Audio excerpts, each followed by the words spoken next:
Hi Ankit. Hello. I know you are senior oncology nurse, तो आप तो इतना ज़्यादा कीमोथेरेपी लगाते हैं कीमोपोर्ट से। तो यहाँ पे मैं मेरे व्यूअर्स को ये बताना चाहती हूँ कि अगर किसी का कीमोथेरेपी कीमोपोर्ट से चल रहा है तो उनको किन बातों का ध्यान देना चाहिए। अगर पेशेंट हमारे पास कीमोथेरेपी के लिए आया हुआ है, तो जब उसको कीमोथेरेपी चल रही होती है तो हमें 2-3 बातों का खासकर ध्यान रखना होता है।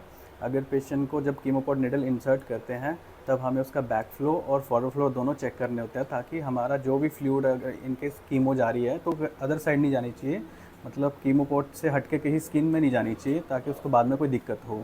तो फर्स्टली तो हमें निडल इंसर्ट करते टाइम यही चेक करना है उसमें बैक फ्लो है या नहीं, और फॉरवर्ड फ्लो है या नहीं। Okay, great. एंड आप थोड़ा सा मुझे क्या कीमोपोर्ट फ्लशिंग प्रोटोकॉल समझाएंगे क्या होता है, क्योंकि ये बहुत ज़्यादा इग्नोर्ड होता है। कीमो कीमोपोर्ट फ्लश तो हमें वैसे अगर कीमो चल रही है, तो अगर पेशेंट की जब कीमो फिनिश होती है, देन हमें उसको कीमोपोर्ट फ्लश करके ही पेशेंट को घर भेजना है, ताकि उसमें क्लॉट ना हो कभी। और अगर पेशेंट घर जाता है, अगर उसकी कीमो लंबी है, अगर 6 मंथ में 2 मंथ में कभी भी आ रहा है, तो इन बिटवीन उसको एक बार मंथ में एक बार हमें कीमोपोर्ट फ्लश करने के लिए आना है।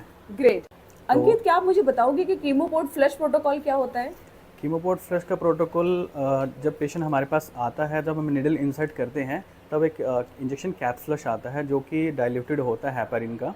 तो हम उसको 10 ml से फ्लश करते हैं कीमोपोर्ट। देन पेशेंट जब घर जाता है कीमोथेरेपी कंप्लीट करने के बाद, तब भी हम हेपारिन कैप फ्लश से ही लॉक करके भेजते हैं कीमोपोर्ट को, ताकि जब वो पेशेंट काफ़ी टाइम के लिए घर पे रहता है तो उसमें कोई क्लॉट न बने। Great, thank you so much.